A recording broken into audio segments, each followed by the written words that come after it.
Good evening, everyone.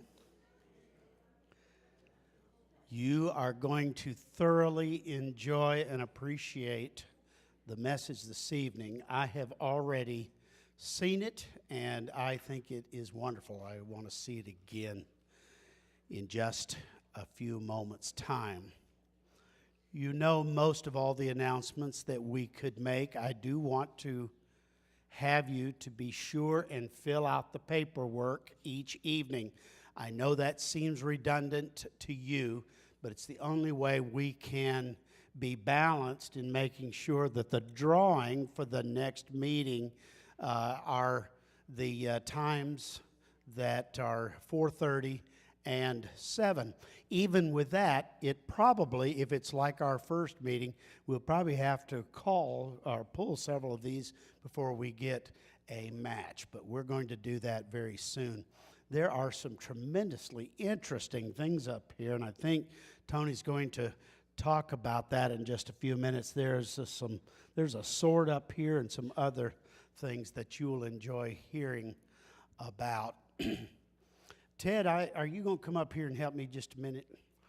We're going to have a drawing right now. I want you to close your eyes.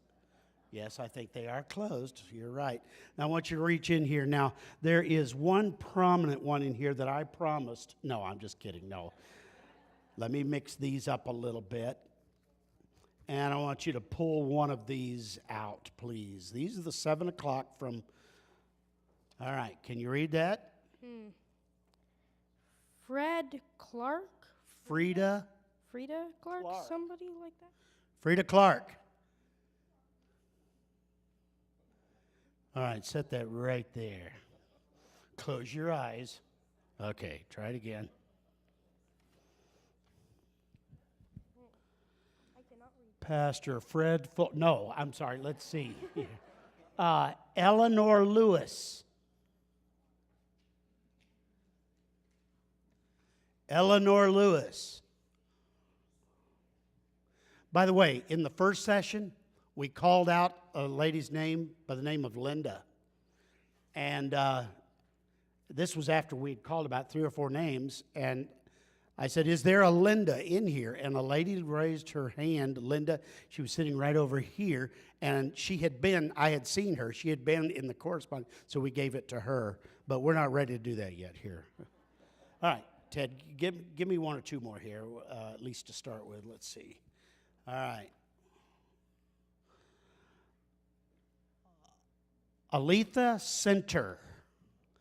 Come right down here, young lady. That's good, yes.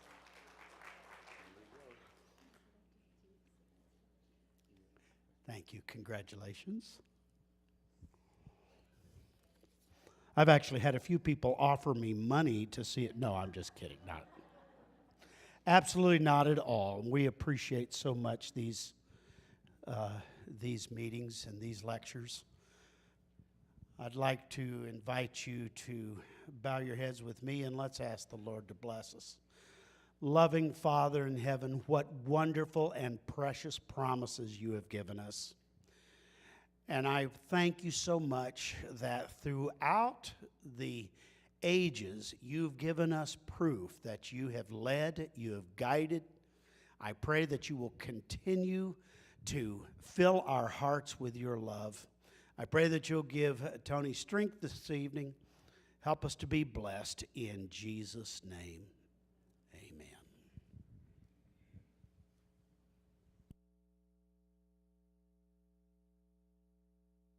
Well, good evening. Hope your day is going well, and so glad that you're here. We have a few new things here on the table to tell you about. We have a sword. Let's see, I'm going to hold it up. I'll just hold it up. Is that the best thing to do? Or you can try and do it on the film. So this is a Roman sword, and the Roman is a short sword, and so the short sword is the length of your femur. So if you're kind of marching along, you can kind of see it be along like that. So if it's really long, like the Wilkinson sword that we grew up with, they're going to trip around and so on. So this is the length of a femur, your longest bone. And this would be the kind of sword that we think of with the disciples. How many swords did the disciples have? Do you know? 2. Who had them? Peter? Probably Simon the Zealot, because he's a zealot. He's not zealous for Jesus, he's a zealot. And the zealot party, they come from a guy named Yehuda. You know who Yehuda is? Yehu? You know him as Judas the Galilean, but it's Yehuda of Gamla. And he took a sword and said, whoever is zealous for the Lord, let him stand with me. And he started a war of liberation to get rid of the Romans. And so they're called the Sicarii, or the little swordsmen, and they'd go into a crowd, and there's a tax collector there, they'd just walk up and stick him, right? Yeah. So anyway, we kind of think of that story. There's also an axe up here. Just got this past spring, and this is actually a Crusader axe that was, maybe it was used, I don't know. They find these things typically in tombs and so on. Warriors and so on are buried with them. And so we have that up here. And to make we put out something else, we have some other fillers, some alabaster up here. You know, we have our alabaster jar that we've talked about, and the alabaster is quite common in Egypt. And so we were there doing some stuff with the early pyramid, the bent pyramid, and the first real pyramid, the red pyramid. And the guard there just broke all this off and gave to me. So anyways, alabaster, if you'd like to see that. And then there's a couple of lamps up here. Some people have asked if we have any. I bought some extras in Jerusalem this spring, so there's some extra tear bottles up here. If you're interested, you can talk to me about that. And even some pottery and fillers. But we're not trying to sell things. That's not our purpose. But if you are interested, you're more than welcome to talk to us about it. And this afternoon, we're going to talk about the Jew, the Arab, and Jerusalem, but just tell you that some of you asked if we do teaching tours. So we do teaching tours. We do one in Egypt. I know this is coming up quickly. I go from here actually to Egypt, but there's still a couple of spots that people will be interested in going. This is Egypt in the Bible teaching tour. So we do syllabus. Our tours are teaching tours. So you can go online and see that at biblicalworld.org tours. In the springtime, we do our tours. We try and do them when they're green and the flowers are out. Unfortunately, we have 4 tours back-to-back, so our spring tour next year is a little later than normal, April 14 to May 1. We do 2 weeks in Israel, 3 days in Jordan, so we do all the sites, and again, a teaching syllabus, so it's a real teaching tour, but you can go online and check that out. There are some flyers on the back table when you come in. If you're interested in looking at those, you can do that. Tomorrow, we're doing Christmas Eve in the Holy Land, and so this is going to be, I'm taking some material from our new series that we've produced to pitch to the History Channel. We're pitching it right now to commercial television called The Mysteries of the Fifth Gospel, and the opening episode is Christmas Eve in the Holy Land, so we'll draw some material from that, and then we're going to do Tracing the Footsteps of Jesus on Thursday evening. And so hope you can join us for that. That's my favorite. And then we have on Friday, Tracing the Footsteps of Jesus. It's a very, very special series. We have study guides and videos and interactive teaching, so it'll be really a neat treat. And there's a brochure that's been circulated out, and I'll be here for the first 7 of these for Volume 1, and then the pastoral staff will do Volume 2. And so there's a beautiful study guide book like that tracks along with it, so it's something that you'll cherish, the pictures, the maps, and so on. And then the pastoral staff will start Volume 2 after I leave. And so you hope that you can continue going through the series. There's actually 4 volumes in the series that we spent 7 one-month film trips over a 4-year period filming the life of Jesus and researching it. So we bring together a lot of stuff in that story. Well, tonight we want to talk about the Jew, the Arab, and Jerusalem. Now, we could say really the Jew, the Christian, the Muslim in Jerusalem, for many Arabs are Christian as well as Muslim. As a matter of fact, Bethlehem used to be over 50% Christian, Arab Christians that lived there. And we think about Ramallah was over 80% Christian. Now, things got kind of tough during these intifadas and so on, so a lot of the Christians have relatives in America or in Europe or South America, so they tend to immigrate away, and they tend to leave the area. Many of them actually are encouraged to leave by the Israeli government. My antiquities dealer, Joseph, he's an Aramaic Christian, and he tells me that regularly when he tries to get his wife's papers, since she's from the West Bank, that the authorities will say, "Where would you like to immigrate to? We will get you a visa to immigrate anywhere in the world." So there's actually almost a little coercion to get them to leave and go to other places. So many of the Christians have the means to do that, and they leave because life is hard, and yet many have remained. So we can say the Jew, the Christian, the Muslim in Jerusalem. So most of the Christians in this part of the world are Arabs, meaning they speak Arabic, okay? So when I think about the Christians, I really think about what happened to the Christians at the time of Jesus? What happened to the Jewish people who became believers? Best I can tell, maybe 25% by the end of the first century become believers in Jesus. Where did they go? Right? What happened to Romans and Greeks that were living there that became believers in Jesus? And so really, when we think about it, these folks are the descendants of that group of people. But when the Muslims came from Arabia, they imposed the Arabic language. And sometimes you hear very unfortunate things like Allah is talking about another God, a moon god. There's only one word in Arabic for God, it's Allah. So that's what you're going to pray if you're a Christian. That's what you're going to read in your Bible. So be careful some of this stuff that you hear on the internet and some of these people who have the wrong axe to grind, in my opinion, as they kind of slander folks that way. Be careful of that. There are wonderful Christians, and they pray Allah regularly because that's the only word for God in their language, right?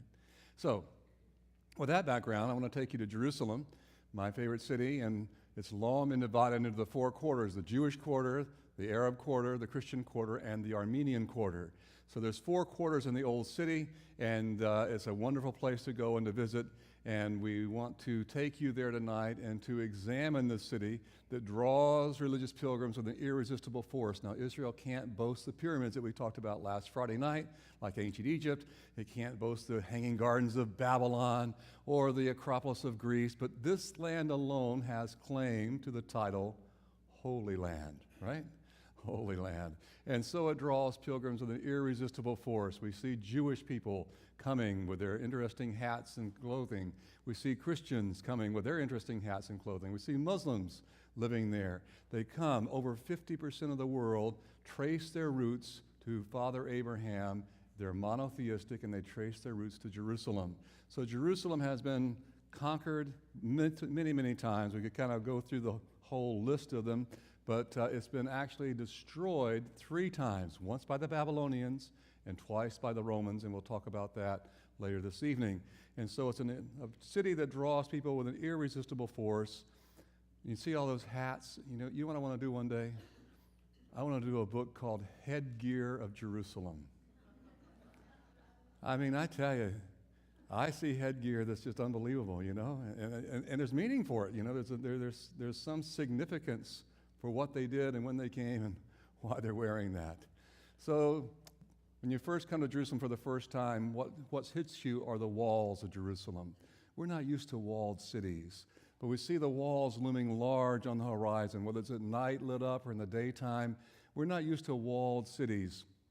And in America, we're not used to gated cities because we really don't need them in an age of aerial combat and mortar shells. But they have been very, very important to the defense of Jerusalem throughout the ages. And so the walls of Jerusalem, here we can kind of see the Jaffa Gate. This used to be a huge, huge tower built by Herod. This was actually Herod's palace. When the Romans, Titus, destroyed it, he left the Tower of Hazel here to say, this is how magnificent the place was that we destroyed when they destroyed it in 70 AD. Now, in 1989, my second trip to Jerusalem, I was visiting one afternoon with Palestinian shepherds right here and took these pictures of their sheep.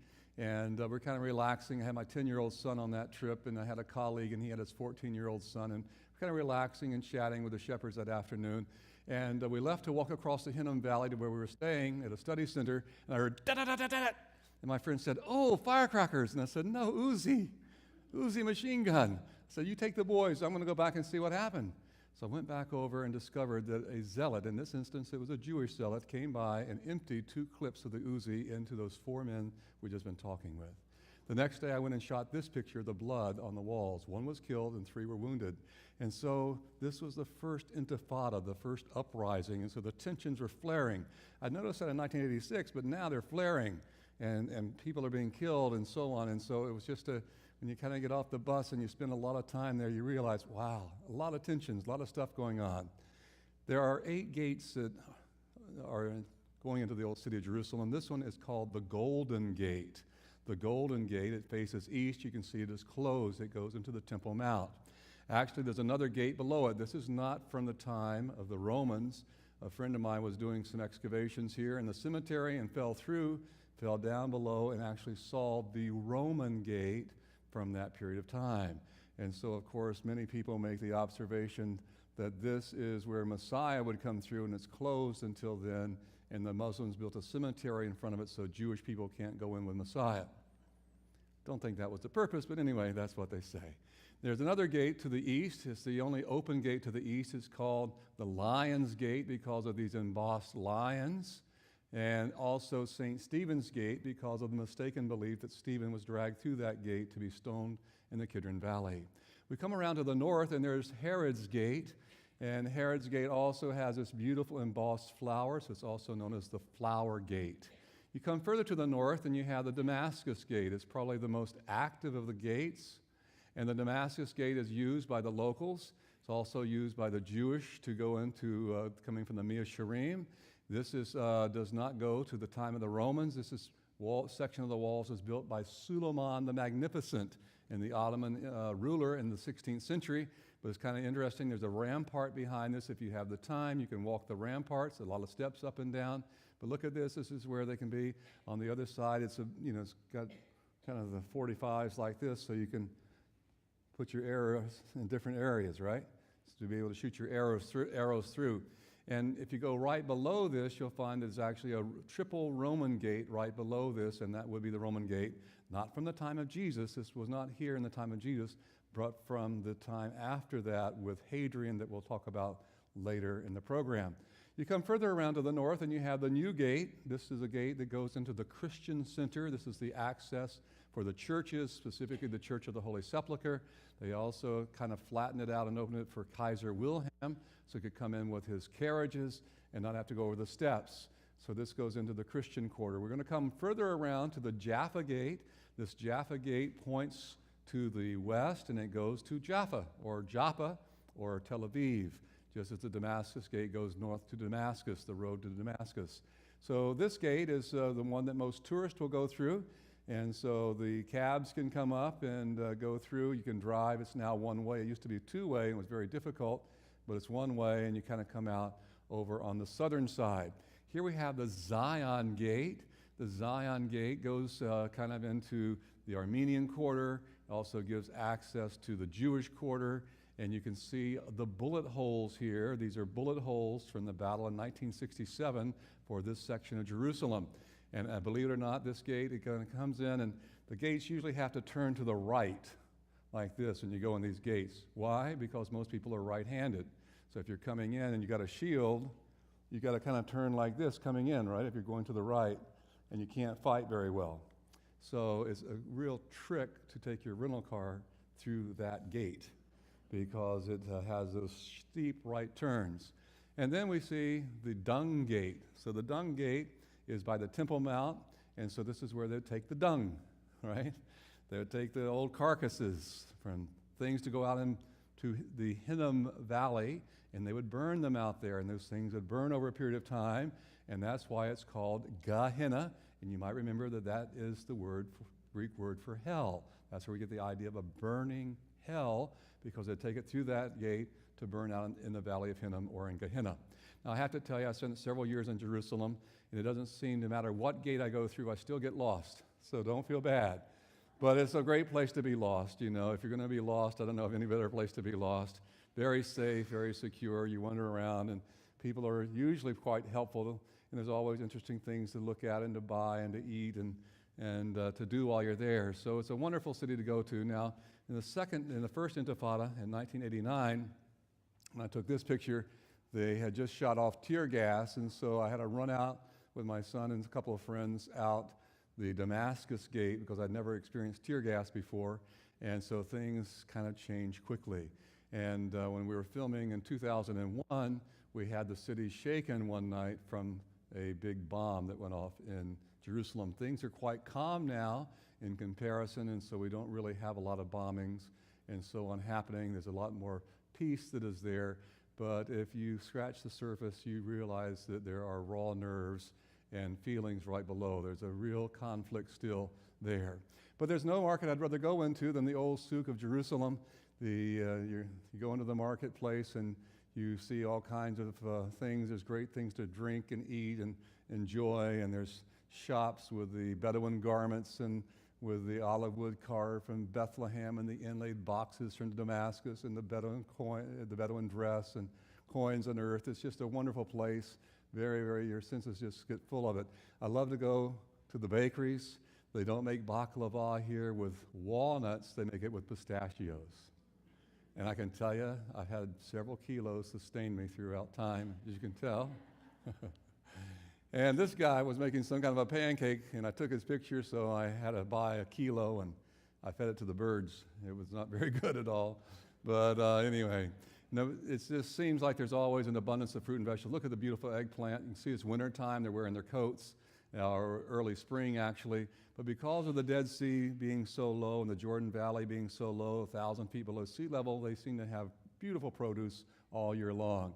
These Bedouin ladies, they carried their stores on their head, and they kept the scale in their blouse, and they could set up a shop in just a moment's notice. But I noticed one thing about them. They had two prices, one for me and one for everyone else. Yeah. I love the spice sections and the coffee section, the smells. It's just, look at this. Isn't that beautiful? The way they display the spices. This is my friend's shop. This is za'atar. They use that on their bread. And, you don't have to do it that way. But being a vegetarian, it seems like I always end up here. I don't know why at the meat market.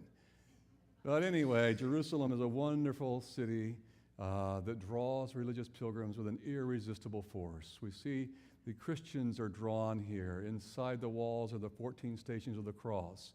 We see Jewish people being drawn to the Western or Wailing Wall. They come here to mourn the loss of the temple that used to be on top of the platform.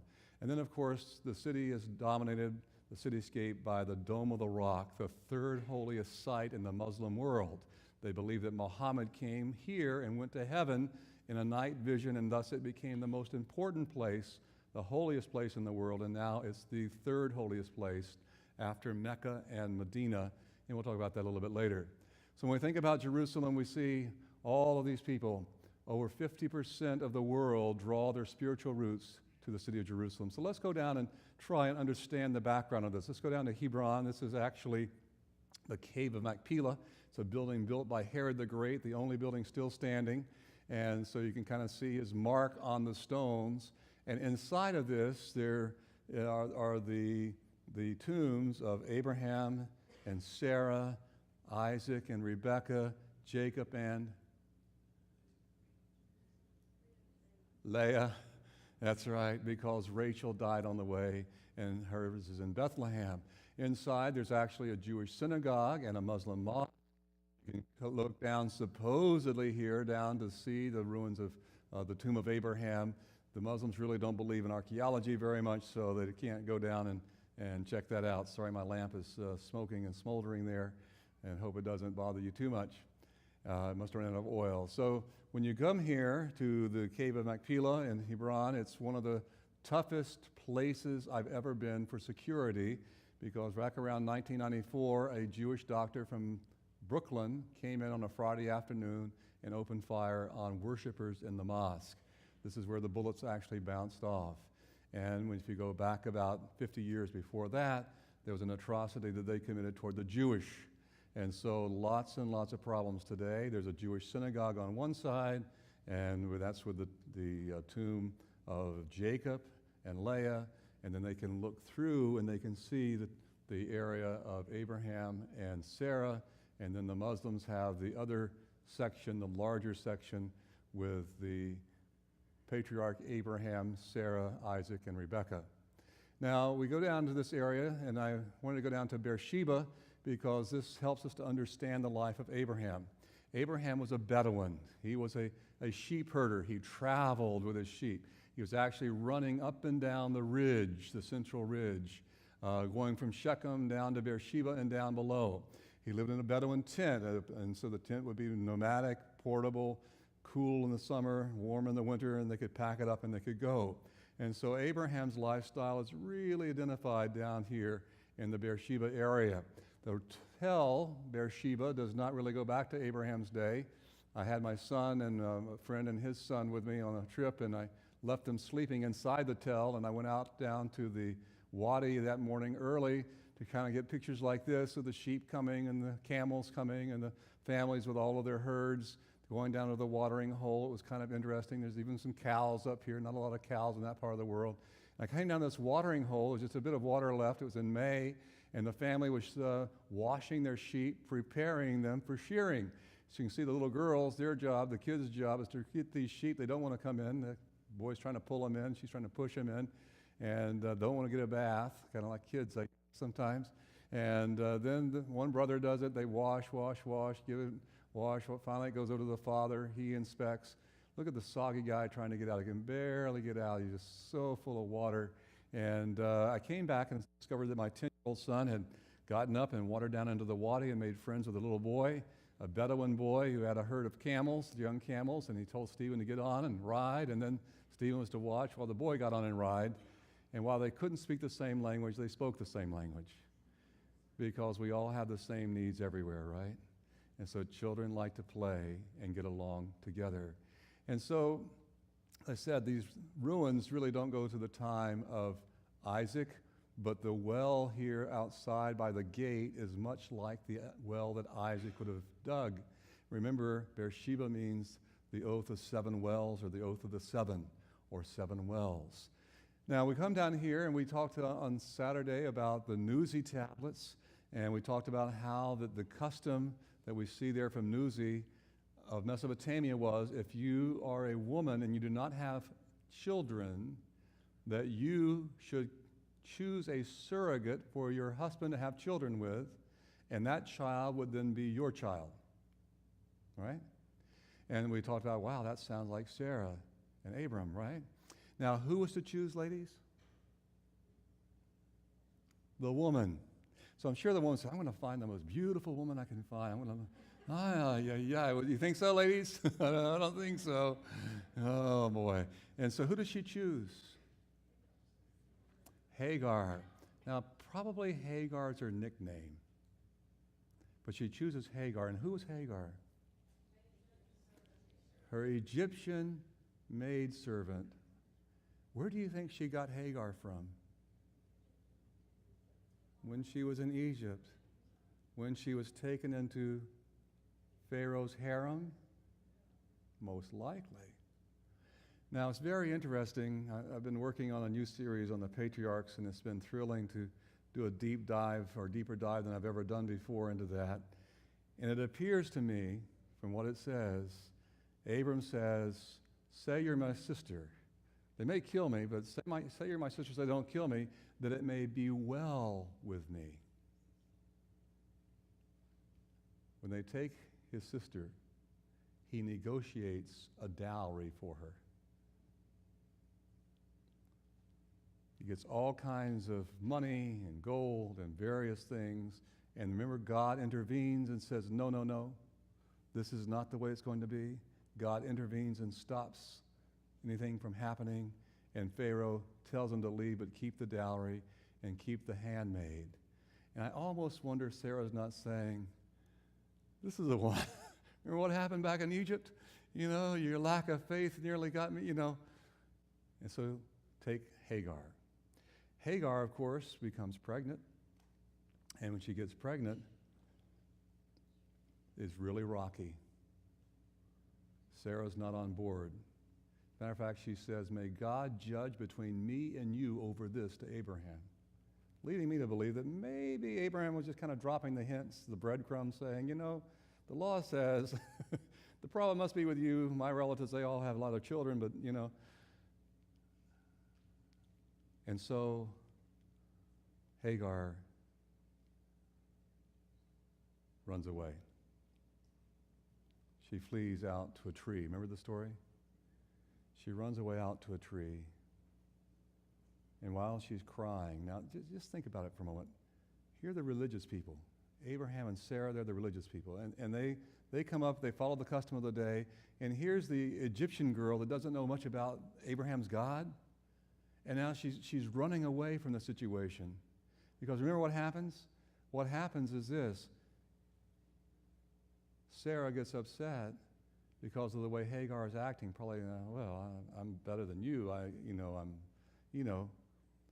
And the law says you can't get rid of your servant, but you can mark her with the slave mark, but you can't sell her. And so she begins to mistreat her, and she runs away.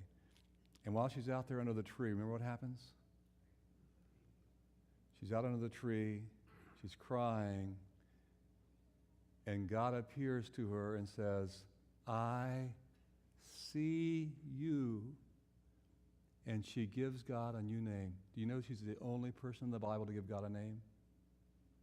She calls him El Roy, the God who sees me. Now, she doesn't understand all about God. Sarah and Abraham have a much better handle on that. But now God appears to her, the God who sees me. And she's frightened, and God says, it's going to be okay. I've heard your cry. Call your boy Ishmael. God hears, for I've heard your cry, and I've seen you. And I just want to tell you, whatever you go through in life, remember, what's his name? El Roy, the God who sees. He sees you. He's not unaware of what you're going through. He hasn't forgotten about you, even though you think the lights have turned out and he's gone far away. El Roy, the God who sees you, who hears. And he says, Hagar, it's okay. I'm going to make your son into a great nation. But you go back. You go back to the family of Abraham. And so they go back, and Ishmael is born. And I don't know how it plays out. Does Sarah go ahead and take him as her child, as they had planned, and raise him as her child? I would assume so. And can you imagine for the next 13 years what plays out? Abraham is doing what? He's grooming that boy. You think they called him Prince? Probably. He's grooming him to take over the family business. He's grooming him to be the next sheikh. He thinks this is a fulfillment of God's promise. It's not Eliezer, my servant. It's Ishmael. Can you imagine him wearing those clothes like Joseph wore?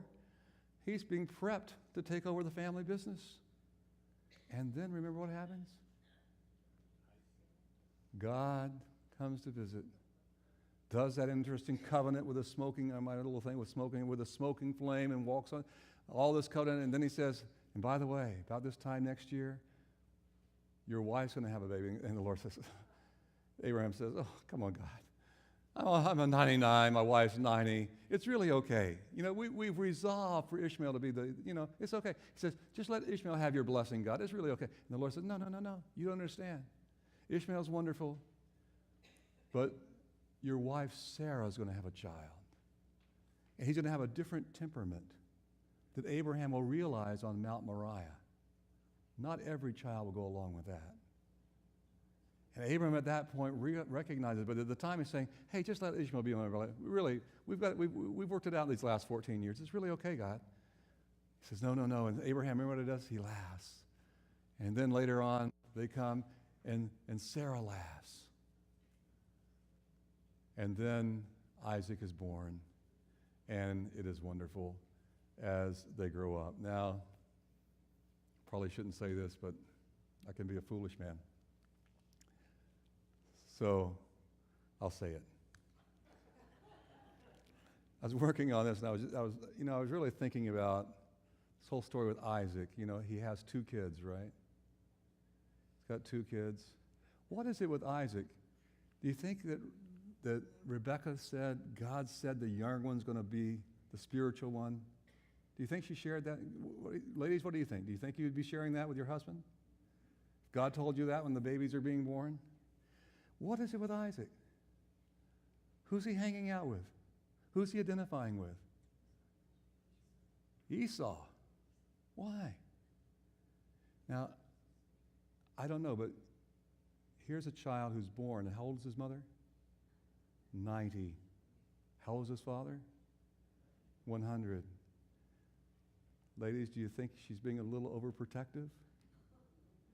Do you think that Ishmael, that kid that's 14 years older, she's afraid that something might happen, he may kill him out in the fields?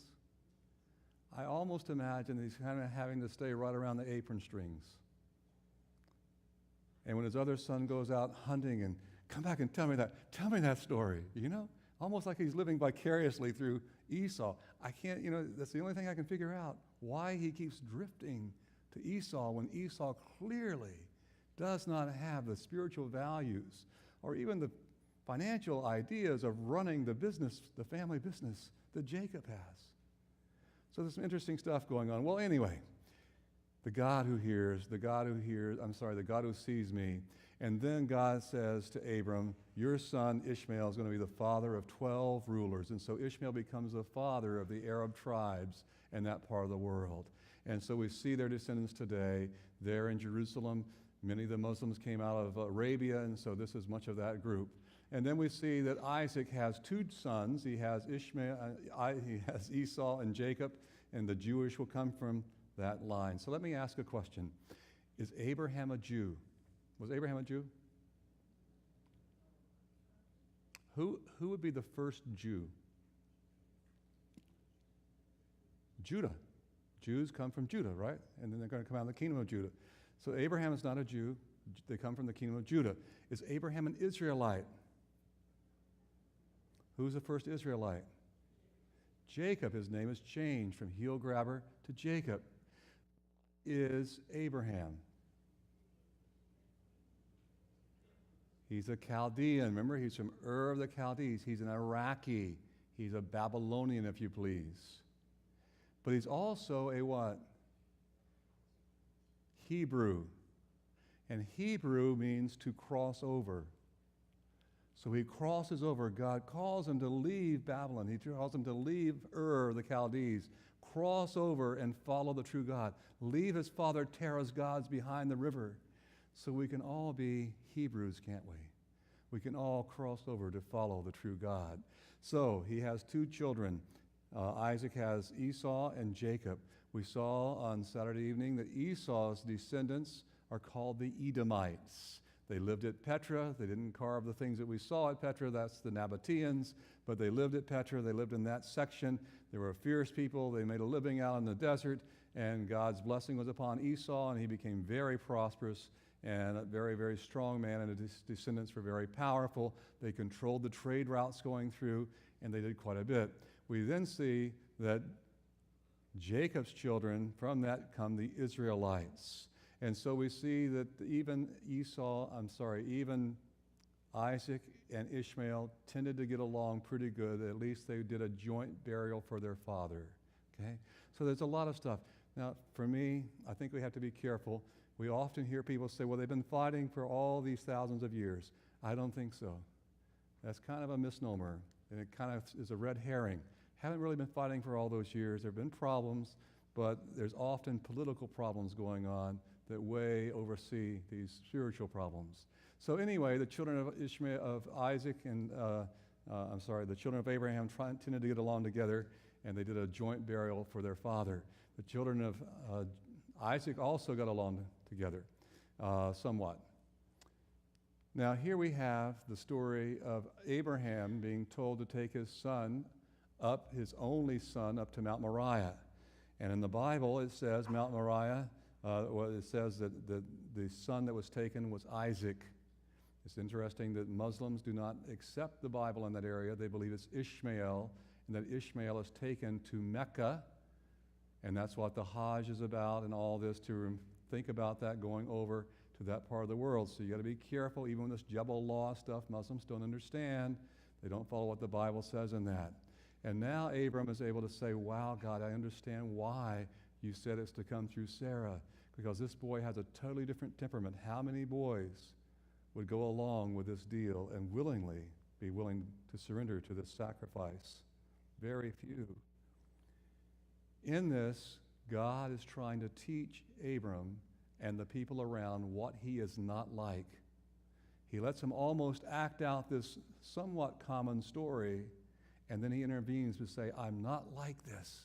Teach the nations that. That helps me to understand that story. And so Mount Moriah, we believe, is in Jerusalem. Christians and Jews believe it's in Jerusalem.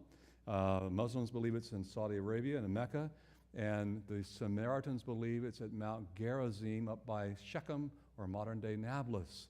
But here we can kind of see Abram stopping after he rescued Lot and his family and paying tithe to Melchizedek, who was the priest king of Salem. And so Salem becomes very, very important in thinking because of that in the Bible.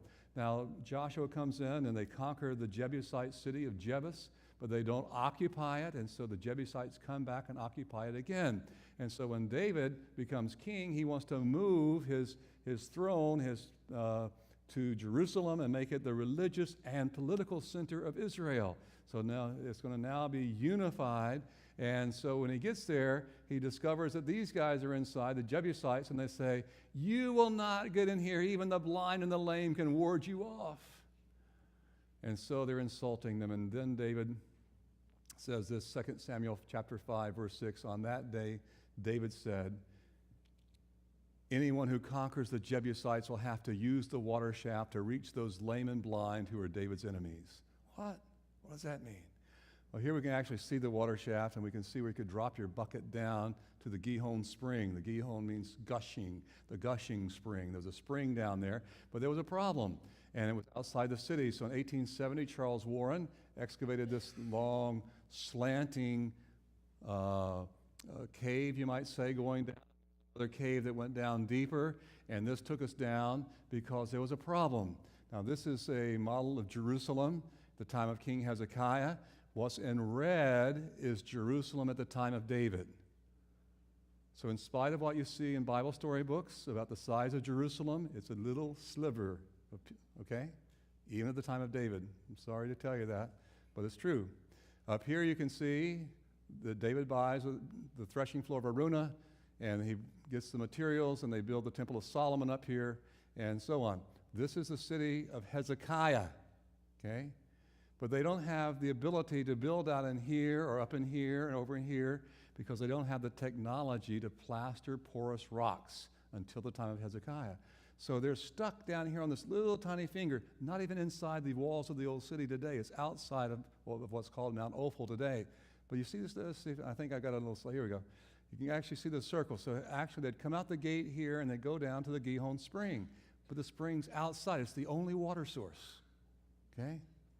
The only water source. And so that's what David was saying. There's a shaft. And if we can get into that water source and go up the shaft, and that's what Joab did.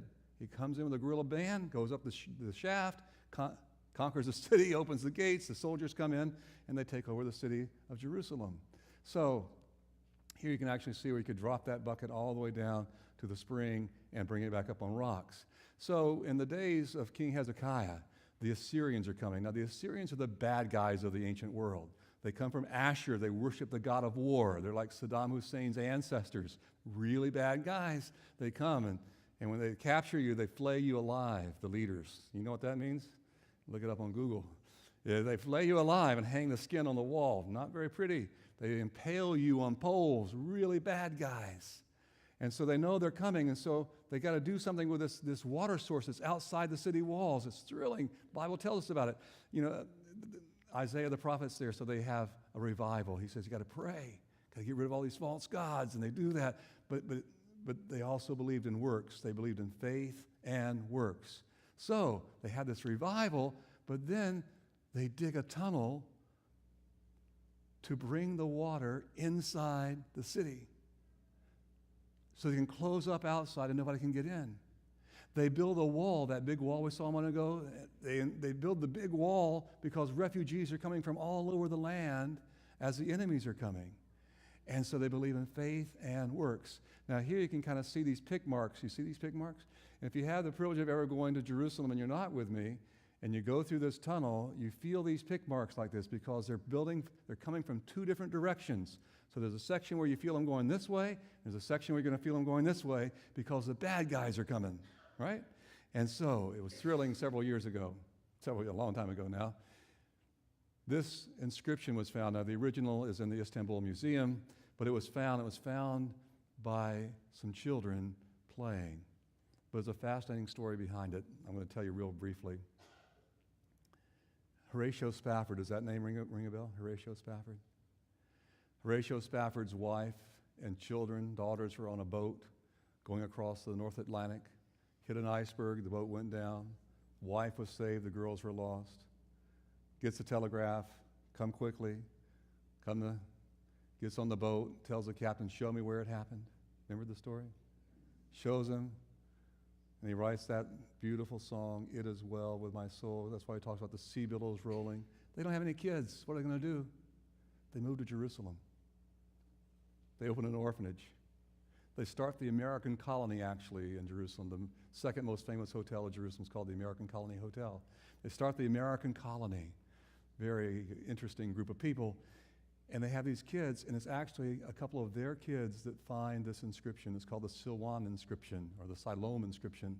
And so here's what it says. It's fascinating because it confirms what the Bible says, and it was cut in there when this happened, when they were cutting this tunnel. So let's read it. When the tunnel was driven through, while we were still axe each man toward his fellow, remember they're coming from two different directions, and while there were still 3 cubits, that's about 4.5 feet to be cut through the rock, there was heard the voice of a man calling to his fellow, for there was an overlap in the rock on the right and the left. So they're coming from two different directions. They miss each other by about 5 feet. So when you're going through the tunnel, actually, you can kind of figure out where that big turn is, and so on. And so what are they going to do? Well, it goes on. And when the tunnel was driven through, the quarrymen hewed the rock, each man toward his fellow, axe against axe, and the water flowed from the spring toward the reservoir for 1,200 cubits, or 1,800 feet, and the height of the rock above the heads of the quarrymen was 100 cubits, or 150 feet. Can you imagine? Going two different directions, miss each other, they hear each other. Chisel the rock, now the water is able to flow right into the city, 150 feet underground. What a thrilling story, confirming the biblical story. Now, when you come out of this little spot, you think, what? That's the Pool of Siloam? Now, remember, the Pool of Siloam is pretty cool because later on, that's where Jesus sends a blind guy and says, go down and wash, and he gets his eyesight back. So my 10-year-old son was posing for that. But it's very, very strange because it's so small. Well, what we now know is that they had actually built Byzantine churches there. And the churches were taking up all the foundations, and the pillars and the pilings were taking up all that room. They've now found the big Pool of Siloam, and it's larger than this church. It's huge, just a huge, huge, huge pool that was rebuilt by Herod. Not only did he build the water tunnel, Hezekiah expanded the walls of the city to make it bigger. All these refugees coming, can you imagine? It's called Hezekiah's Broad Wall. It was over 25 feet high. And so the city was actually way down. Today, the street level is way up here. And so he built this. You can look down, you can see these pits. So as we said the other day, the cities tend to grow vertically through archaeology. And now they could be safe inside of their walls. Now, the Assyrians are coming, and so they come out and they capture a place at Lachish or Lachish. Here's some ostraca. We talked about that the other day. This ostraca is saying that the signal fires from the next town over have ceased, i.e. we know we're next on the list. And then the Assyrians come to Lachish, and these are the reliefs that they put in their palaces back in Assyria when Sennacherib went back. And you can kind of just see, look at that siege machine. That's a serious war machine, isn't it? And they use Jewish slaves to build the ramp. And the Jewish people inside are looking at that, and they won't kill their brothers. And they just look at it being built right up until they bust into the city. And they do all these terrible things to them. And then Sennacherib goes to Jerusalem. But remember what the Bible says? The angel of the Lord fought for them. And Sennacherib is not able to take Jerusalem. They had faith and works. And he could not take the city of Jerusalem. So he goes back and he writes this on his prism that's in the British Museum. Hezekiah the Jew was shut up like a bird in a cage, but it was sour grapes because he couldn't take the city. Right? Couldn't take the city. Well, 100 years later, another guy comes from that part of the world named Nebuchadnezzar, the Neo-Babylonian Empire ruler, and he captures Jerusalem this time, and he conquers Jerusalem. This is part of Jerusalem from that day, from the time of Jeremiah. They believe there was one of Jeremiah's secretaries that his seal was found here in these ruins. He captures it. Now, back in the 1980s, they had found this Israelite gate tower. It's no longer open, and they had this Babylonian siege machine. But what really captured my imagination was this. These are Babylonian spearheads they found there in the in the Israelite tower of Hezekiah's wall that were expended in the fight that captured Jerusalem in the days of Daniel. And they found the ash and the Babylonian spearheads because it happened. It really happened. And so we see that the city of Jerusalem falls, the temple's destroyed in 587 BC, and then the Persians come, and the Persians allow the Jewish people to return in 515 BC, and then they build their temple and rebuild their temple and rebuild their city. And then Alexander the Great passes by, and Alexander the Great, according to Josephus, he goes out, the high priest, and meets Alexander and says, "You're mentioned in prophecy." And anyway, Alexander becomes a patron of the Jewish people, protects them. It's a wonderful thing. After Alexander dies, there's 4 people that emerge, and there's 2 that will impact the land of Judah and Jerusalem. They're going to be the Ptolemies down in Egypt, and when they're strong, they dominate it. And then they're going to be the Seleucians up in Antioch, or Antioch of Syria, and when they're strong, they dominate it. And this guy, Antiochus Epiphanes, was not very kind. He wants everybody in his realm to worship one god, Olympian Zeus. And so he wants everybody to be worshiping the same God, and so he sends emissaries out to all the various parts of his kingdom and says, "You must sacrifice to Olympian Zeus." And unfortunately for the Jews, you had to sacrifice a pig, an unclean animal, in the temple in Jerusalem. So they come to Matthias, the priest, and Matthias says, "I'm not going to sacrifice that." So the priest says, "Well, I'll do it." And Matthias pulls his sword, probably a short sword like that, and boom, boom, kills the emissary and kills the other priest, gets his 5 boys, and they run out into the desert. They start a guerrilla war, and they just start hammering them. That's what Maccabees means, by the way, hammer. And so Judas Maccabees was his son. And he continues the war, and ultimately they overthrow the Greeks, the Greek influence and the Roman influence, and they're free for the first time since the days of Daniel. Imagine that? Almost 5 centuries. Important to Jewish people, doesn't mean a lot to you and me probably. So they have to then redo the temple, rebuild the temple. Herod the Great comes. He's not a Jew. He's an Edomite. His mother's an Nabatean. And he actually rebuilds the city of Jerusalem, and he rebuilds the temple. He can't expand the size of the temple, so instead he covers it with marble and gold, makes it the most beautiful building ever built. The rabbis don't like Herod because he's an Edomite. He's not Jewish. His father was forced to convert to Judaism. He's a convert, not born that way. But they were forced to say, "He who has not set eyes upon the structure of Herod has never seen a structure of beauty in all of his life." They had to admit it was the most beautiful thing ever built. And that's what it was. It was fabulous.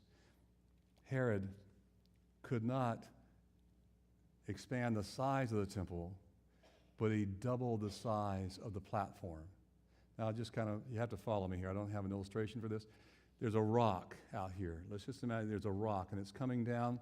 It's coming all the way from the northern side of Jerusalem. If you go there for the Damascus Gate, that rock comes all the way across, and it's getting narrow and narrow as it goes down into the Kidron Valley. It's being squeezed by the Kidron Valley on one side and the Tyropoeon Valley on the other side. It's being squeezed, and that's where that Mount Ophel was. We said the city of David, and it's getting narrower and narrower. So if you have that, Solomon's kind of dominant. He can do this, right? He's going to build his temple on the high place. So if Herod wants to double it and make it that big, what does he do? He uses Roman engineering, and he builds structural walls that come up with arches, and it goes out in 2 different directions. He doubles the size of the platform and makes it the largest man-made gathering place in the ancient world. Over 13 soccer fields with the bleachers fitting inside of it, larger than the esplanade of the Acropolis in Athens. the largest man-made gathering place in the ancient world. And what does that mean? That means when you come out to that western wall where we saw the Jewish people worshiping a few minutes ago, when you come out to there, there's nothing on the other side. There's blank space. It goes up. And some of these walls, they go down 125, 140 feet to bedrock. It was a marvel of engineering. That's what Herod did to expand the temple. And so he does this. Jesus is teaching one day in the temple, and he sees a woman, and she gives 2 leptons. Lepton means thin ones, 2 thin ones, 2 mites. There's 128 of them in one day's wage. And he says, she's given more than everybody else. And the disciples, it doesn't sit well with them when they leave. They go over to the Mount of Olives, and they say, hey, Lord, you're a good teacher, but you don't know beans about financing. 1/64th of a day's wage, and what is that, 15 minutes, 30 minutes of work? And so they say, look at these wonderful stones, Lord. Look at these wonderful stones. And what wonderful stones they are, by the way. Now here, we can kind of see these stones that Herod used to build. What marvelous that this is 36 feet long as I mark it out. It's 3 feet high, 6 feet wide. Herod always puts this ashlar, this little emboss on all of his stones. He builds it so perfectly that you don't need mortar between them. And so these long stones, and they're kind of crisscrossed at the corner, and long stone, boom, boom, boom, like that as you go up, because it's going down, again, about 125, 130 feet to bedrock. And so here we can kind of see it going up, up, up, up. And from where I'm standing, it's going up about 70 feet to the platform, then there's a wall on top of that. What marvelous stones. Now here, I'm going up the southern stairs.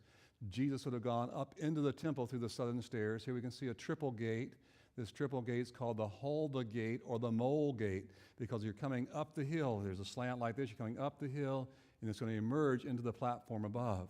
And so right where I'm standing right now, there's actually part of that rock that we would have over at the Damascus gate.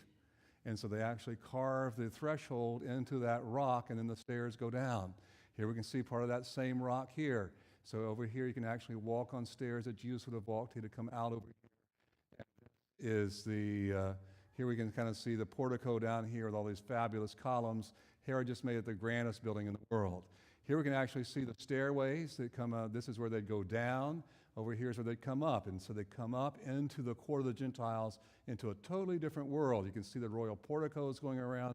Jesus would often teach in these. A lot of his teachings are done in this, in the shade, obviously, and in the court of the Gentiles. They built 2 royal bridges, or 2 big bridges. This upper bridge for the king and his group, and then the priest here. And so this is actually a cardo. So remember this little road right here. I'm going to talk to you about it in a moment. Very important. And so actually these 2, we've actually found the remnants of these that have been excavated. It's called Robinson's Arch here. You can see that's one big stone going all the way across that then it came over and anchored on the other side, just as you see in this model. And then there was Wilson's Arch over here that we can still see today. And so there was a valley that came down through here. Here's the Pool of Siloam all the way down. But they had this bridge to go across to the upper city where the wealthy people lived, including the chief priest. And this is the chief priest's home. You can see that they're having bowls that are made out of stone and cups out of stone. They don't get defiled. They don't have to be thrown away during Passover because they've touched yeast and so on. You can see the beautiful floor. This is a mosaic floor in a priestly home, a chief priest's home. And we can kind of see some of the furniture had wood on the base, but the stone up here and so on. And so this home actually also had a very interesting menorah in it. And so we wonder, it looks different than the menorah that we find on the Titus's arch that was commemorating the destruction of Jerusalem. So was the menorah more like this, or was this stylized in the priest's home? This was put on that plaster on that wall before the temple was destroyed. And then Herod built the Antonia fortress. He named it after Mark Antony. This was the barracks where the soldiers would be. You might remember there was a riot out here, and Paul is taken into the barracks. This would be it. We used to think that perhaps Pilate judged Jesus here, that Pilate was staying here. And so if you do the Stations of the Cross, they start down here. That's the first station.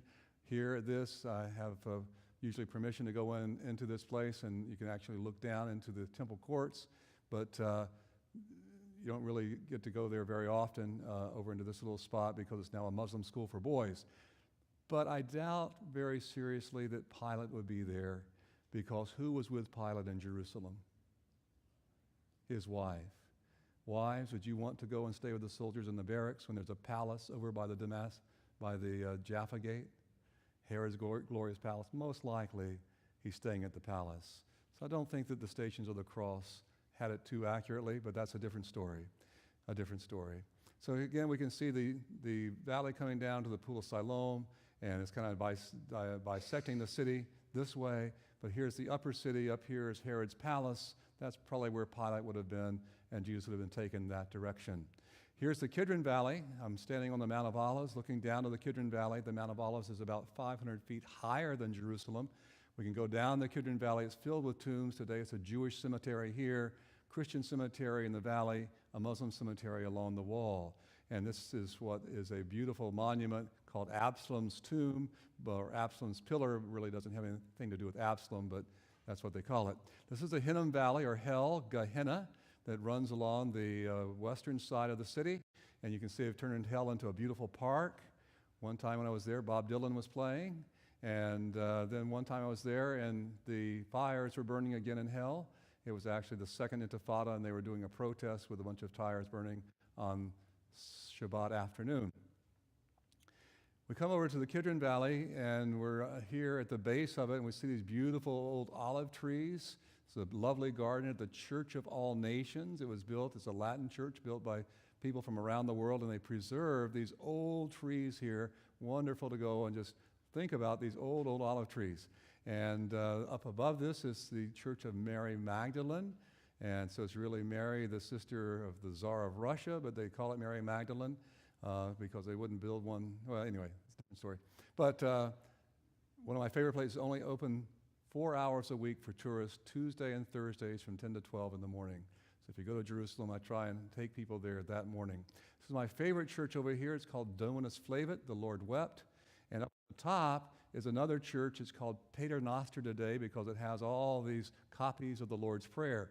Originally, it was built by Helena, the mother of Constantine, to commemorate the prophecy of the destruction of Jerusalem. But that's not very popular today. So they now do this. You can see English and Greek, and you can see Hebrew and Kurdish. I'm part Cherokee, so I was amazed that they had Cherokee and Moor language together. So I took a picture by it. So over 100 languages of the Lord's Prayer, very special to go. But if you go there, very special to go down into the old Byzantine church that was built by Helena, the mother of Constantine, to commemorate the destruction of Jerusalem. This is my favorite church. This is Dominus Flavit. It's got a beautiful view of Jerusalem. And you look straight out across and you see this is really, really spectacular.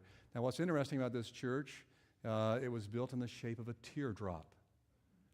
You see it? Can you imagine that as a teardrop? And then you can kind of see the tear bottles around the corners of the church. Let's see, there's a closer one. So it actually has 4 tear bottles, much like we have on the table, because here Jesus stopped and wept over Jerusalem. I often call it the chicken church because of this mosaic. And the mosaic is very important because Jesus paused here in this area, somewhere in this area. "O Jerusalem, Jerusalem, you who killed the prophets and stoned those sent to you, how often I have longed to gather your children together as a hen gathers her chicks under her wings, but you were not willing." And then he says, "Look, your house is left to you desolate." Always before he said, "my Father's house" or "my house," now he says, "your house." Well, it's the last time he would be in the Jewish temple. And so the disciples heard Jesus say that about the widow with her 2 mites, and they said, "Look at these marvelous stones." And then when you're on the Mount of Olives, it would just been stunning to look back. Josephus described it as like a mountain of snow, and then the sun rising as it hit all the gold. It was just spectacular to see.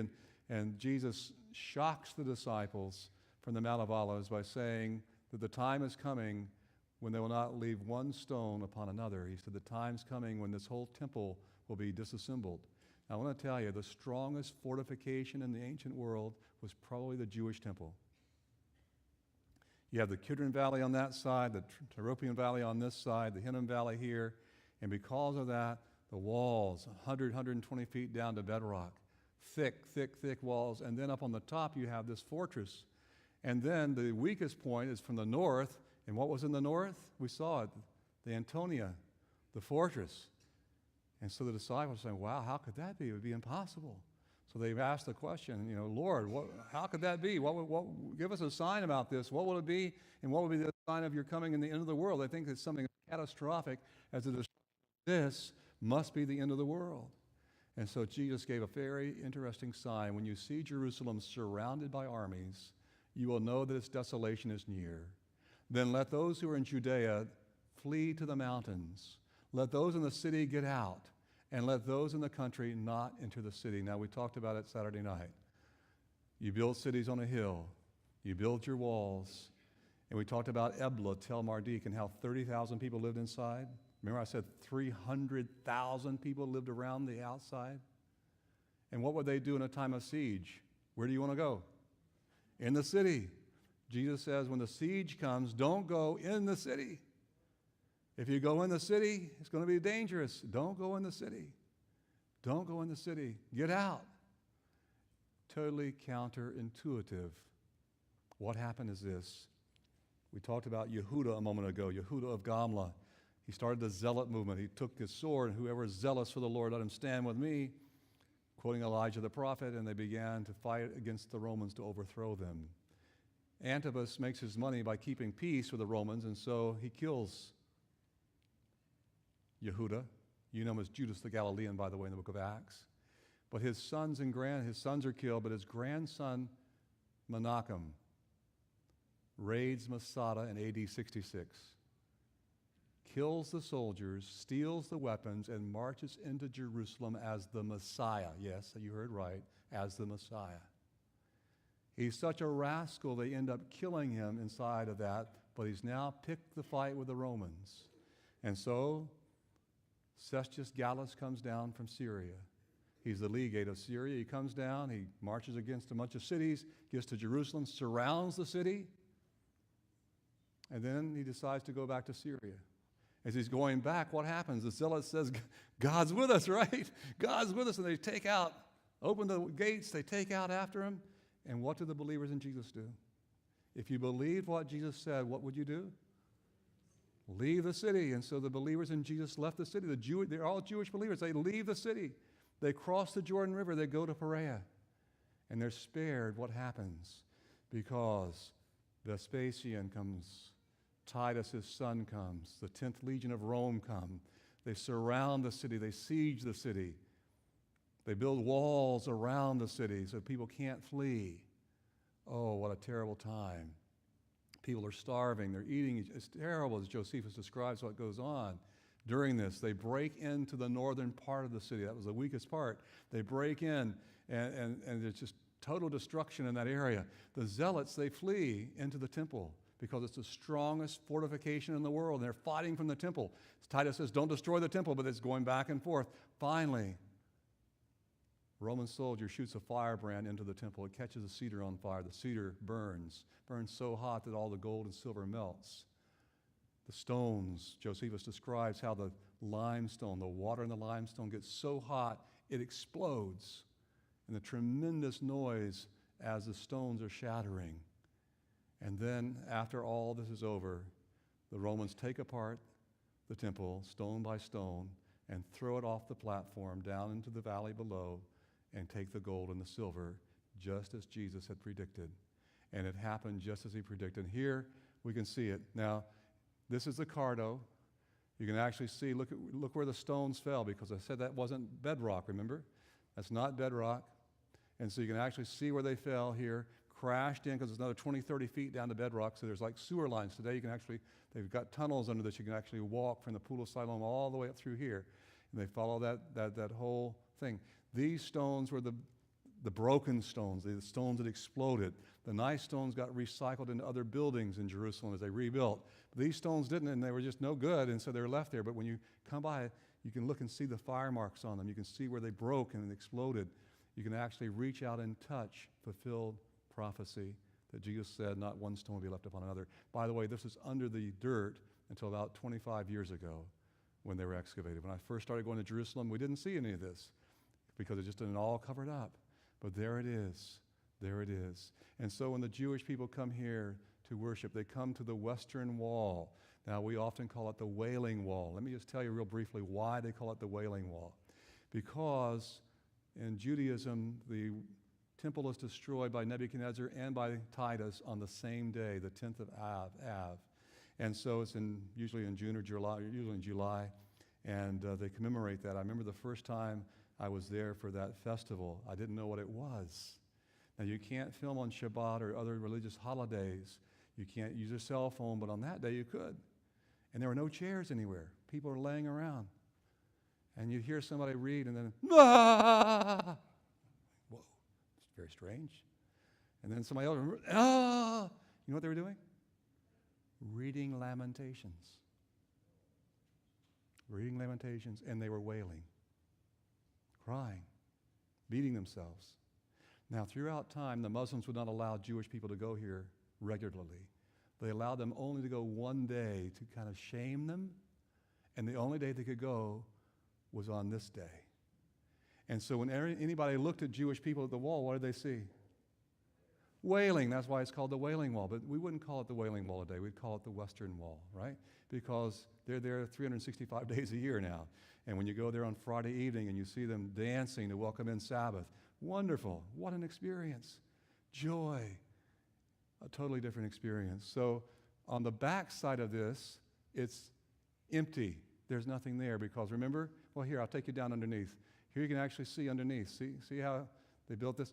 And you can actually see these walls. So we came down with our cameras, and I'll never forget saying to look at the ashlar here. You can see Herod built this, and the guy who was overseeing what was happening said he wasn't too happy with that comment because they think the genies built this. They don't think the Jewish people built it, but the genies.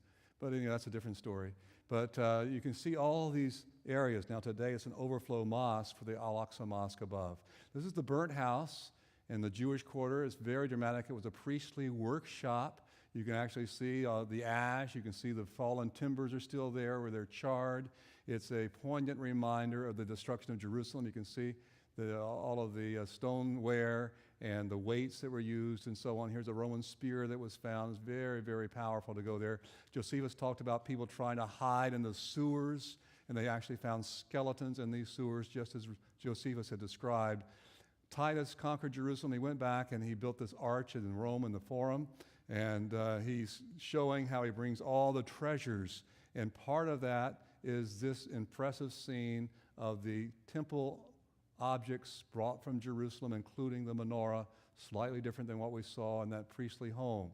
And he brought all this booty back to Rome, and he built a big building called the Colosseum with that money. And the Colosseum was down by a colossal statue of Nero, and the name stuck, Colosseum. Okay? So very interesting. Well, what are you going to do now? The temple's destroyed. Jewish people are still there. They've got a destroyed city. What are they going to do? A rabbi emerges named Akiva. Rabbi Akiva, he invents modern Judaism. It's basically Phariseeism. Sadducees are gone. They were running the temple. Essenes are gone. Zealots, they're long gone. The Netzarim, they're there, and the Pharisees. And Akiva invents modern Judaism. And in 132 AD, he anoints a man, Simon Bar Kokhba, as Simon Bar Kokhba. Now, Bar is son, Kokhba star. Simon, the son of the star, he anoints him as Messiah. Puts him on a white horse and leads him through Jerusalem, proclaiming him as Messiah. He starts a war of liberation against the Romans. They're successful at first. They drive the Romans out. They mint new coins. I've been trying to buy one of these. I've got a lot of coins from this period, but this one's still on my price range. But anyway, they minted new coins, and it said, the freedom of Israel. And look at these coins. They're actually images of the temple. Apparently, they tried to rebuild the temple. Well, doesn't set too well with the Romans, and so Hadrian comes back, and this time, he doesn't have any mercy. He conquers the city of Jerusalem, and he razes it, scrapes it to bedrock, okay? Scrapes it to bedrock, and then builds a new city called the Aelia Capitolina. Now, it's interesting that Bar Kokhba died with a sword in his hand fighting the Romans. He died as Messiah, by the way. Here's another Messiah. My kingdom is not of this world. Jesus died willingly at the hands of the Romans. What a contrast between the two. He builds the Aelia Capitolina. His family name was Aelia, and so it's the capital, a new capital of Rome. He goes out to the Jewish temple, And he says, you're not going to build there again. And he puts a temple to Jupiter there with a statue of himself in it. He goes to the place of Calvary, Golgotha, and he builds a temple to Venus. He goes to Bethlehem and he builds a grove to Adonis. He goes actually to the pool of Bethesda, where the miracle had taken place, and he builds a temple to Asclepius, the Roman god of healing, erasing any memory of the past, any memory of the past. Now, Jewish people, if they try and go, they'll be killed right away. Who else was banned? The Netzarim, because they're considered a sect of the Jews. They cannot go to Jerusalem either, or they'll be killed. The Romans look out and they see the Jewish celebrating Shabbat. They see the Netzarim celebrating Shabbat. They see the Jewish celebrating Passover. When does Jesus die, by the way? What day is it? Friday. But what day of the week is it? What day of the month? The 14th. He dies on the 14th of the first Jewish month, which is Passover. Then there's an annual Sabbath on the 15th, and then on the 16th is the offering of the wave sheaf, or the first fruits, when Jesus is raised from the dead. You get the point? So when the Romans look, they see Jewish Netzarim celebrating Shabbat. They see Jewish Netzarim celebrating Passover. They don't understand the differences here, that one's doing it for leaving Egypt and one's doing it for Jesus' death and resurrection.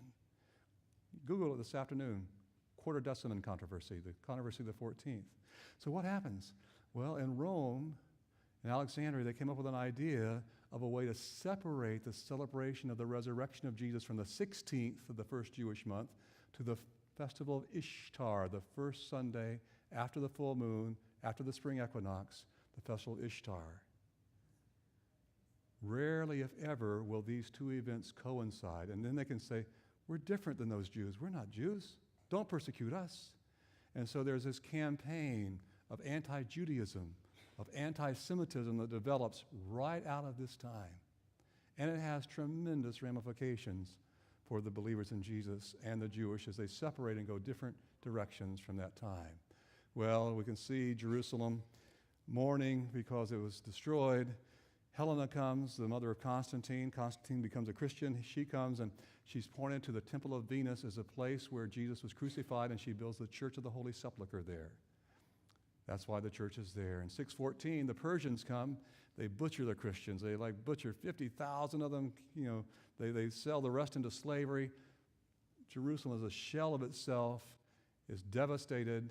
The Christians come in 629. They retake the city of Jerusalem, but they're just beleaguered. They're just ailing. And so 8 years later, the Arab Muslims come, and they overrun the city because it had been so wounded by the Persians. And now there's a new word that we have called jihad.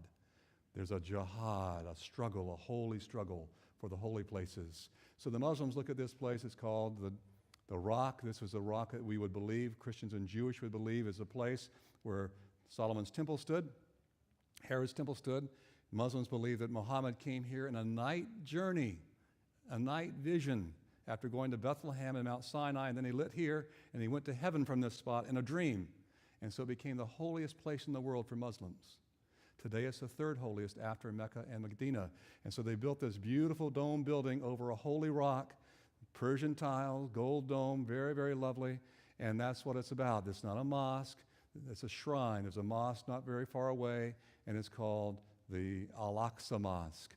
About a quarter of a mile was another holy place with a dome building over a holy rock, and Hakim, an insane Muslim ruler, chopped it down in 1009. He began killing pilgrims, Christians, having them rape the women. And so this launches the Crusades. The Crusades originally were nothing about getting more land and more titles. It was because this guy was destroying the holy places and killing the believers in Jesus in this part of the world. That launches the Crusades. And so this begins back and forth. Saladin captures the city in 1187, and then we see that the believers in Jesus will capture the city again and go back to the Muslims. And then we see Suleiman the Magnificent will build the walls, the current walls in 16th century. and it's kind of remained with the Muslims since then. It's called Al-Quds by the Muslims, the Holy One, and because they believe that Muhammad ascended to heaven from that rock, and it's holy to Christians because this is where we believe Jesus died and came back to life, and so it's very, very holy to us because of that. You can see this guy, he's reaching down, and he's touching this rock. You can see the rock behind the plexiglass. So the idea was that there was one piece of rock that didn't get quarried because it had splits in it. It was not very good stone, and they left it there, and that's what the hill Calvary would have been. It's holy to Jewish people because this is where the location of the temple was. They come here to pray, to mourn the loss of their temple, and to rejoice in God's goodness here at the Western Wall. And so it's holy to the three monotheistic religions, and this is why they're all three drawn here with an irresistible force. Jesus prayed in this garden. He was arrested here. Then he was taken up these stairs. It's actually stairs he'd been taken, 2nd century BC stairs, taken up these stairs. And this is a traditional place where he'd be taken to the house or palace of Caiaphas, tried there, the courtyard here, where my son is standing, likely where Peter and John would have been. Here Jesus was tried, and then ultimately he's going to be sent off to be judged by the Roman authorities. So he's judged by Pilate. He washes his hands. I find no fault in him, but he sends him away after having him beaten to be crucified. And Jesus goes out to Calvary. So many of the stations of the cross are found right here in this double dome building. Here's the church, the dome over Calvary and the dome over the tomb of Jesus. And so we go in and we kind of see it. Now, it's not my kind of worship, and I kind of have a difficulty getting into some of that, but it is a place where we remember the story happening. This is the tomb of Jesus. Now we have to remember Hakim chopped all this down, so this is actually the czars of Russia, replaced all this with this beautiful marble. It's recently been cleaned and reopened, and very, very lovely, very beautiful to go and see. It's an older picture there, but the clean is lovely. This is inside of the tomb. Now again, remember everything was chopped down, so this part of the tomb is more recent. And of course, they had to move the building all the way out. They had to excavate so much to build the building. Now, there's a very interesting thing that happens every night. This man, his father, his grandfather, great-grandfather, all the way back to Salahuddin, perform this little ritual every night.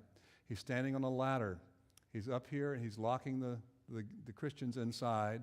He's going to get off the ladder. He's going to push the ladder back inside, symbolically saying that we allow you to have your holy places.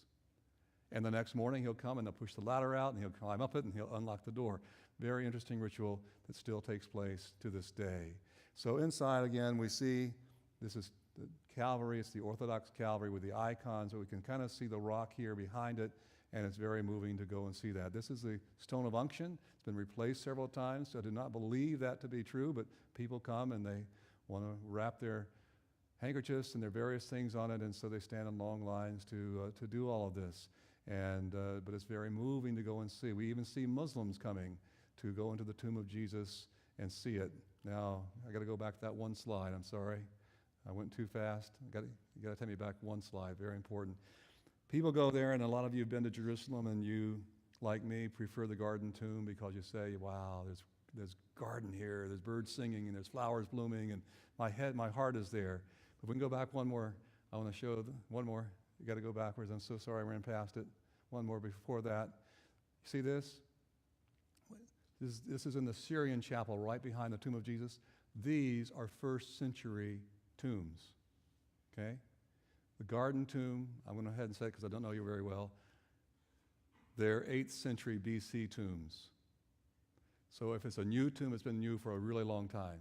Okay? What we know is that this is a 1st century cemetery at the time of Jesus, because this is a distinctive tomb from that period.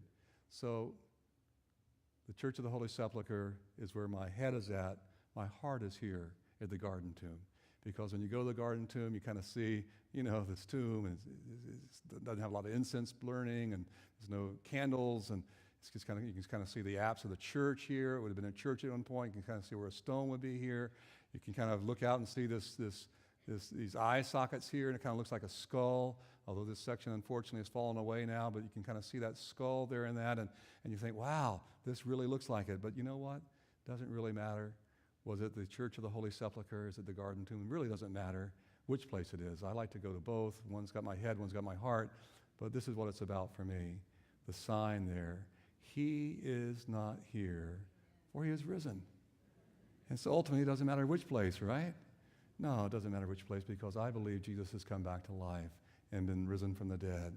And I pray him for that. Now, here we can see the Ginneth Gate, the Garden Gate. We can see that little block of stone in the quarry that was left. And that's the idea of the Church of the Holy Sepulchre. They found a map in Madaba. It's corruption of the word Moab near Mount Nebo. And it was made in the 6th century A.D. It was a pilgrim map. And in this map is a map of Jerusalem that's on the screen. And Jerusalem is the center of the world. And the Church of the Holy Sepulchre is the center of Jerusalem. You can see the corridor going all the way across. What a fabulous thing, because it was the center of the world. It means city of peace. As we've said, there's been few cities subject to more war or bloodshed than this city. We wonder, will there be peace in Jerusalem? Well, I'm not the most optimistic, but I pray each day for the peace of Jerusalem, and I hope you do also. I pray for the people of Jerusalem. I realize that, unless there's peace in their heart, there won't be peace in the city. The Bible, the New Testament closes in Revelation 21. I saw the holy city, the New Jerusalem, coming down out of heaven as a bride Jerusalem coming down out of heaven from God, prepared as a bride beautifully dressed for her husband. And I heard a loud voice from the throne saying, now the dwelling of God is with men, and he will live with them, and he will wipe away every tear from their eyes, and there'll be no more death or mourning or crying or pain, for the old order of things has passed away. I know there will be peace in that Jerusalem. I pray also for this new Jerusalem. Augustine wrote after the Church of the Holy Sepulchre was built and the church seemed to be ruling the world that this is the city of God now. This is the new Jerusalem, the church reigning over the earth. Well, unfortunately, it hasn't proven to be too true, has it? And so I pray for the various inhabitants of Jerusalem that they can find the God of peace and find peace in their heart and be able to make peace with one another. Is this the new Jerusalem? Well, no. It just shows us all this bloodshed, whether it's the Babylonians or the Romans. But when I go to this little church, Dominus Flevit, I mentioned my favorite church, I kind of like to go in, and if you get the time, you can actually kind of line this cross on the altar up with the Dome of the Rock, because ultimately it's the cross of Jesus that brings peace in the hearts, and people can have peace. But it's not just Jerusalem that needs it. It's McDonald and Collegedale and Chattanooga and your house and my house and your heart and my heart. We all need to experience that peace, don't we? It's just different degrees of difficulty. Let's pray together. Father in heaven, thank you tonight for this opportunity to drift away to the city of Jerusalem, and our mind is swimming 4,000 years of history, and wow. We come down and we think about all the things that have happened there. The walls, the stones, they're all crying out to us. But we pray for the people of Jerusalem right now. We pray that they'll find peace in their hearts. May they be able to make peace with you. May they find peace in you. May they find that peace that passes all understanding. I pray for the folks here also, Lord. We want to have peace in our hearts, in our families, in our lives, in our homes, in our communities. Oh, bring us peace, your presence, and your joy, I pray. In Jesus' name, amen. Well, tomorrow evening we're going to pick up and do Christmas Eve in the Holy Land, and we'll look at the setting. It's the first time I've shared this, so I'm going to be interested in how it goes. I think you'll enjoy it. It's what we're pitching to the History Channel. And then on Thursday evening in the Footsteps of Jesus, we'll do a pictorial journey of Jesus' life through that part of the world. Friday evening, tracing the footsteps of Jesus, and so we hope you can join us for that. We'll have study guides and some videos. It'll be a little different format. I think you'll enjoy it. So hope you can join us tomorrow for Christmas Eve in the Holy Land. And we wish you God's blessings as you go. If you'd like to come up and chat with me, you can, or see the artifacts. I'll be up here at the table.